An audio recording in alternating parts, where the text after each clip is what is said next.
যেন Paruldanga Narsinghpur high school থেকে যে অর্ঘদীপ যে ফিফথ হয়েছে পঞ্চম, আর ওই বিদ্যালয়ের আমি প্রেসিডেন্ট। আর এখান থেকে দুটো হয়েছে ফিফথ অ্যান্ড টেন্থ, আর অর্ণব বিশ্বাস।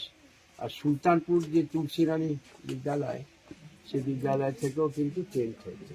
আমার বিধানসভা থেকে তিনজন মাধ্যমিক পরীক্ষার জন্য আমি গর্ব অনুভব করছি। আপনি বলছিলেন কি মাধ্যমিকের ভালো রেজাল্ট পরে উচ্চ মাধ্যমিক অনেক। আমি বাবা মাদের বললাম, কেন ওর মা আমার স্ত্রী আবার ছাত্রী, স্বাভাবিক বছর পরিচয় দিল বলে ছেলেকে আরো নজর রাখতে হবে, উচ্চ মাধ্যমিক ফলটা আরো ভালো করতে হবে। আমি তো ডাক্তার হবে না ইঞ্জিনিয়ার, সেটা ওর ব্যাপার, ওই কথা চয়েস করে। আমাদের তো আশীর্বাদ আছেই সকলে। আমার গর্ব হচ্ছে যে আমার এলাকা থেকে পেয়েছে। আপনি ওই স্কুলের প্রেসিডেন্ট? স্কুলের প্রেসিডেন্ট, পারুলডাঙ্গা নরসিংহপুরে পশ্চিমবঙ্গে হাই স্টুডেন্ট পড়ে প্রায় 3,500 ওপর, যার জন্য আর কিছু পারি না পারি দেখলে মনে হয় দুটো স্কুল ওটা করেছে বিধায়ক হিসেবে।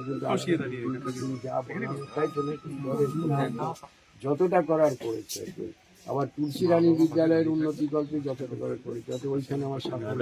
আপনি আপনার এলাকায় একটা কলেজ করবে বলে বারবার করে বলছেন, কলেজের স্বপ্ন আছে, জমির সমস্যা, জমি পাওয়া যাচ্ছে না।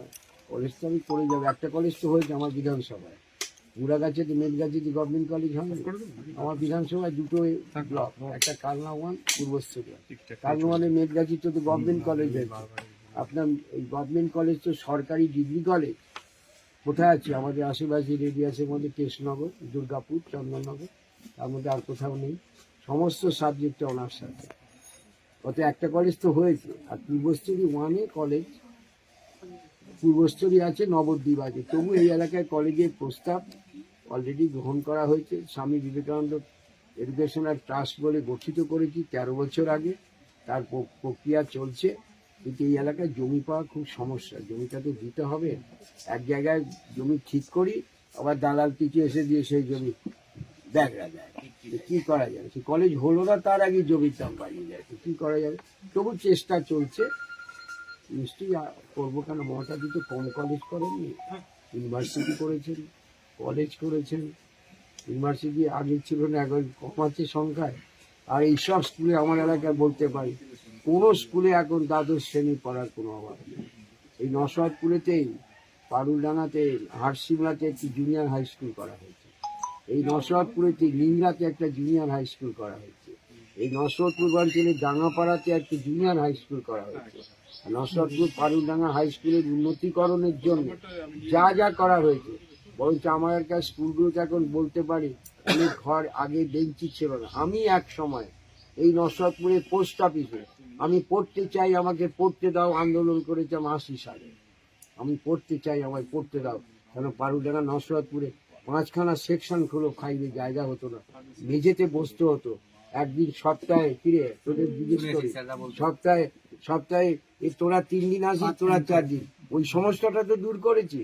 এখন তো অনেক স্কুলে এখন নারকেলে স্কুল ঘরেতে দড়ি বেঁধে রেখে দেয়া, আর তো ছাত্র বসার জায়গা নেই, বেঞ্চ থেকে শুরু করে সমস্ত করে দিবে। ওই জায়গাতেই আমার সাফল্য, এটাই বলতে পারি। আর কিছু বলার নেই। যেন পারুলডাঙ্গা নরসিংহপুর হাই স্কুল থেকে যে অর্ঘদীপ যে ফিফথ হয়েছে পঞ্চম, আর ওই বিদ্যালয়ের আমি প্রেসিডেন্ট। আর এখান থেকে দুটো হয়েছে ফিফথ অ্যান্ড টেন্থ, আর অর্ণব বিশ্বাস। আর সুলতানপুর যে তুলসী রানী বিদ্যালয়, সেই বিদ্যালয় থেকেও কিন্তু টেন্থ হয়েছে। আমার বিধানসভা থেকে তিনজন মাধ্যমিক পরীক্ষার জন্য আমি গর্ব অনুভব করছি। আপনি বলছিলেন কি মাধ্যমিকের ভালো রেজাল্ট পরে উচ্চ মাধ্যমিক অনেক। আমি বাবা মাদের বললাম, কেন ওর মা আমার স্ত্রী আবার ছাত্রী, স্বাভাবিক বছর পরিচয় দিল বলে ছেলেকে আরো নজর রাখতে হবে, উচ্চ মাধ্যমিক ফলটা আরো ভালো করতে হবে। আমি তো ডাক্তার হবে না ইঞ্জিনিয়ার, সেটা ওর ব্যাপার, ওই কথা চয়েস করে।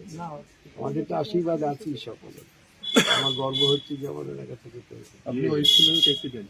স্কুলের প্রেসিডেন্ট, পারুলডাঙ্গা নরসিংহপুরে পশ্চিমবঙ্গে হাই স্টুডেন্ট পড়ে প্রায় 3,500 ওপর, যার জন্য আর কিছু পারি না পারি দেখলে মনে হয় দুটো স্কুল ওটা করেছে বিধায়ক হিসেবে। কিন্তু